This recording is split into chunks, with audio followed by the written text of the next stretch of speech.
Oke, sebelumnya mohon maaf terlebih dahulu karena sudah lama tidak upload. Belakangan ini saya cukup sibuk di pekerjaan. Karena memang saya bukan full time investor. Saya masih tetap bekerja sambil investasi dan sharing ke teman-teman sekalian melalui channel ini. Ya, saya tegaskan di channel ini saya sekedar sharing berdasarkan dari pengalaman yang saya dapatkan, ilmu yang saya dapatkan.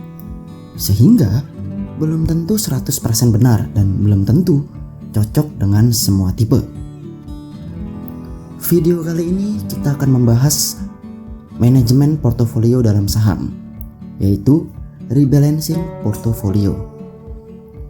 Oke, sebelumnya saya ingin memberitahu terlebih dahulu bahwa mungkin pembahasan ini sudah tingkat yang agak lebih lanjut karena sudah memasukkan beberapa variabel, bahkan sentimen juga di dalam pasar modal.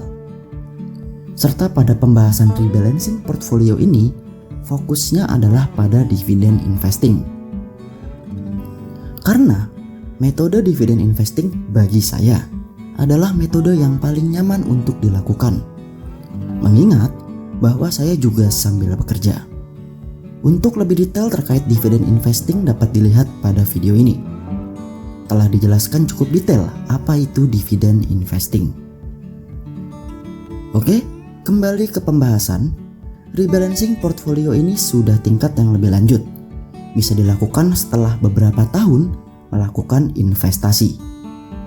Karena bagi yang sudah memasuki tahunan dalam berinvestasi, saya rasa hal-hal basic seperti apa itu saham, fundamental saham, indikator saham, membaca laporan keuangan hingga kondisi market seperti window dressing, ex-date dividend, saya rasa sudah paham ya. Pada channel ini juga sudah pernah dibuatkan videonya. Bagi yang masih pertama kali memulai investasi saham, mungkin bisa ditonton playlist saham untuk pemula. Pada playlist itu terdapat video-video yang bisa membantu teman-teman untuk mengenal saham dan mempelajari dasar-dasar saham. Untuk link playlistnya nanti akan saya lampirkan pada kolom deskripsi. Pembahasan kali ini kita akan membahas mengenai rebalancing portofolio saham. Sebenarnya pembahasan dasar serta pengenalan mengenai mengatur portofolio dan juga pembelian sudah pernah dibahas pada video nabung saham gaji UMR ini. Namun memang pada video tersebut belumlah memasukkan variabel lain hingga dengan variabel taking profit. Di video kali ini kita akan sedikit lebih dalam bagaimana mengelola portofolio saham agar dapat meraih hasil yang optimal. Sekali lagi, ini hanyalah sekedar pandangan saja. Saya hanya berbagi tips dan sharing saja. Bukan berarti sebuah keharusan yang wajib diikuti. Tidak. Sesuaikan saja dengan profil alokasi dana kalian masing-masing. Rebalancing portofolio ini mungkin akan sangat cocok untuk teman-teman yang dividen investing. Bisa juga sih diterapkan pada aliran investasi lain, namun mungkin kurang relevan. Seperti biasa, sebelum masuk ke pembahasan, harap dibaca dahulu ya disclaimer berikut ini.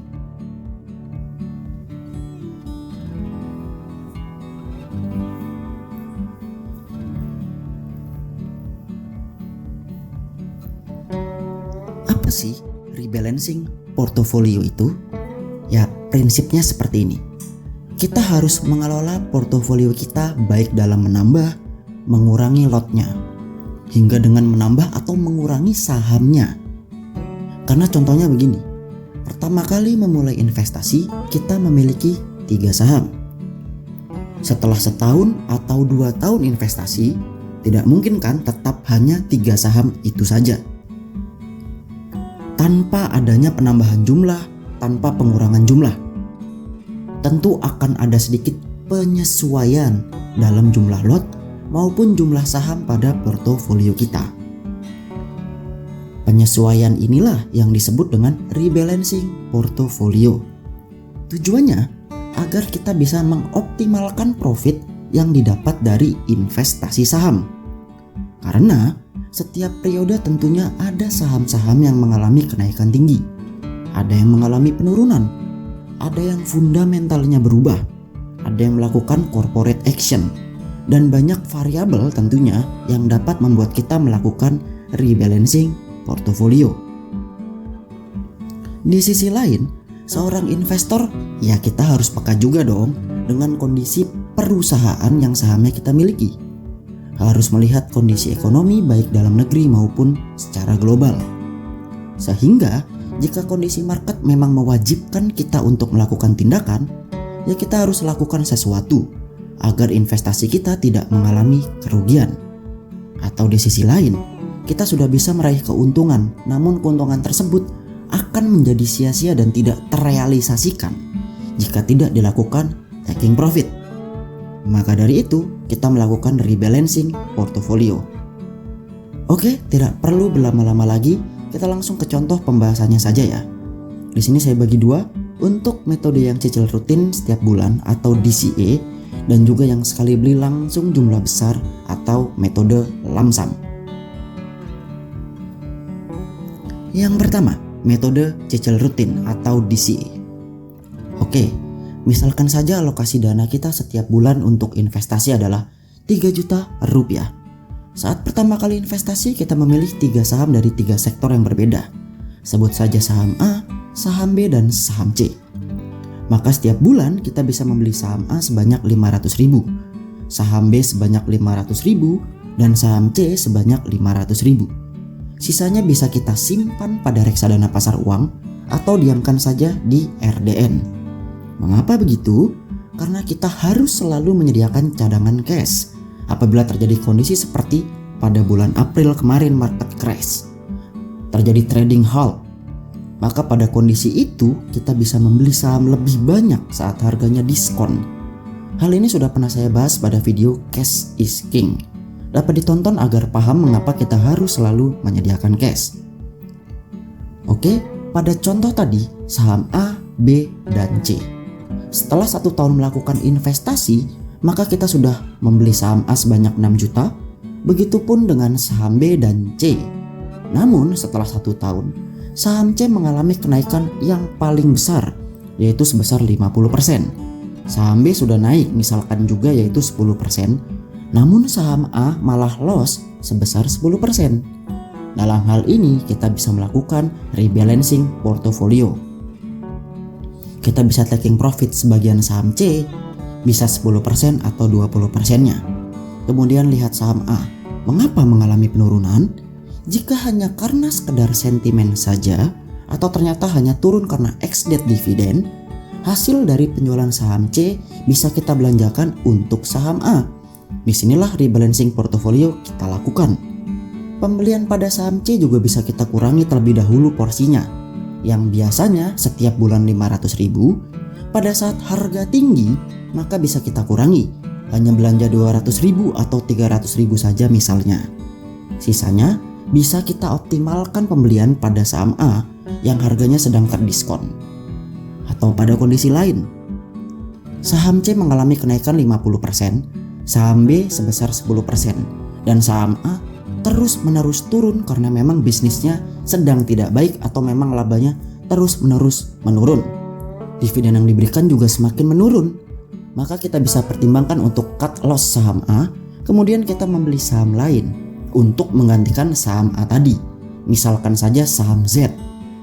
Saham C yang sudah naik sebesar 50% dapat kita taking profit sebagian. Hal ini juga bisa kita lakukan. Taking profit sebagian tidak apa-apa, karena bisa dilihat ya, saham dividen yang mengalami kenaikan tinggi pada umumnya harganya akan turun kembali.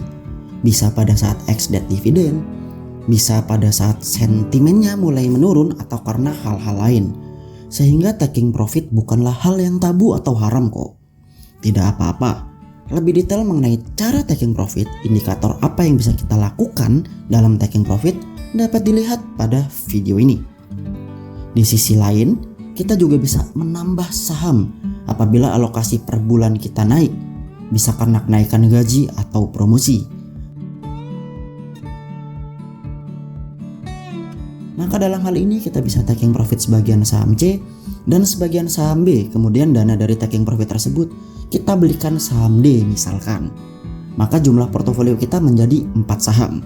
Ya intinya kita sesuaikan dengan kondisi dan perhitungan masing-masing. Karena profil setiap orang berbeda-beda. Namun prinsip dari rebalancing portofolio ini pada DCA kalian sudah paham ya.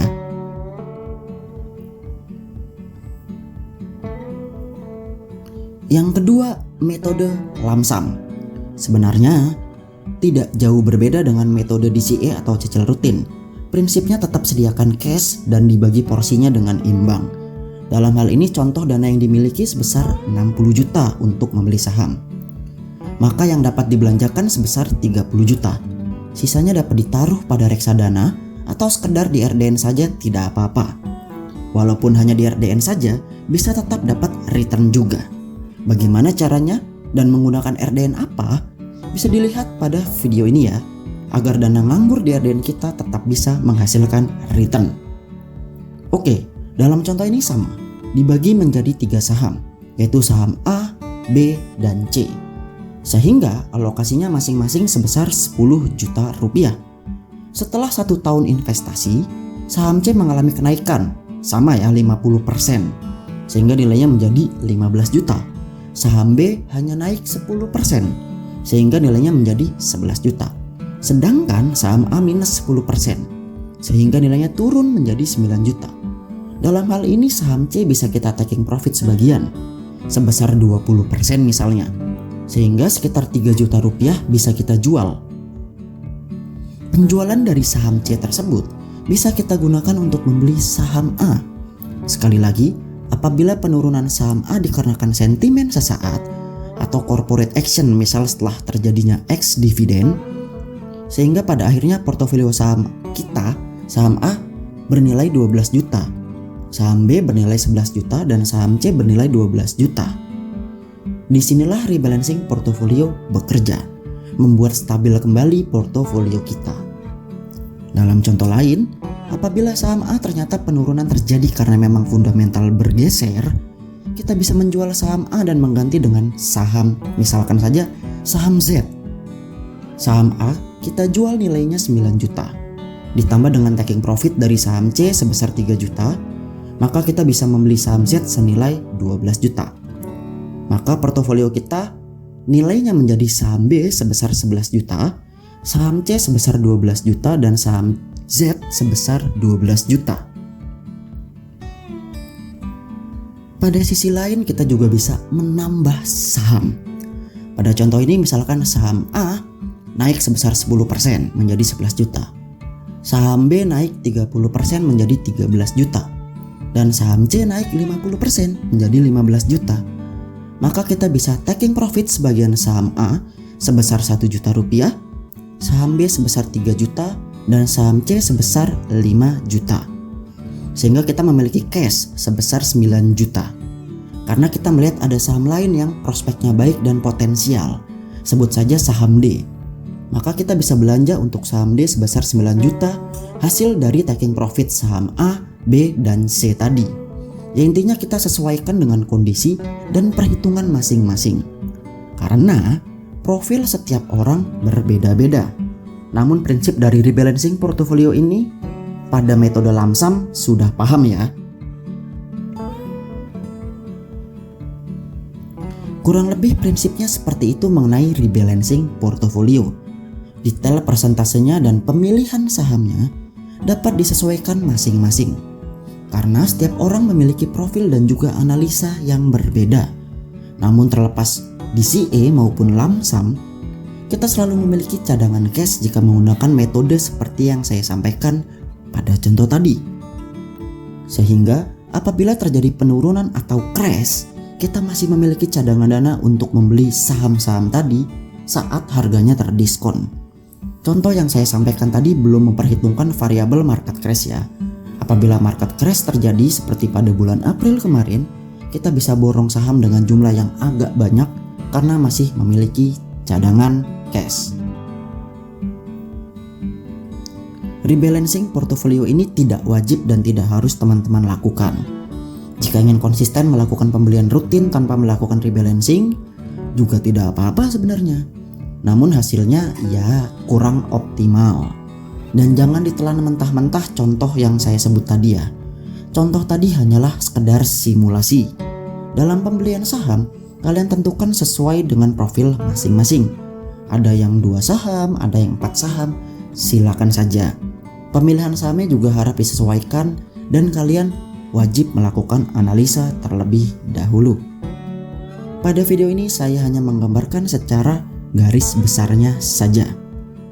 Pandangan bagaimana kita melakukan rebalancing portofolio.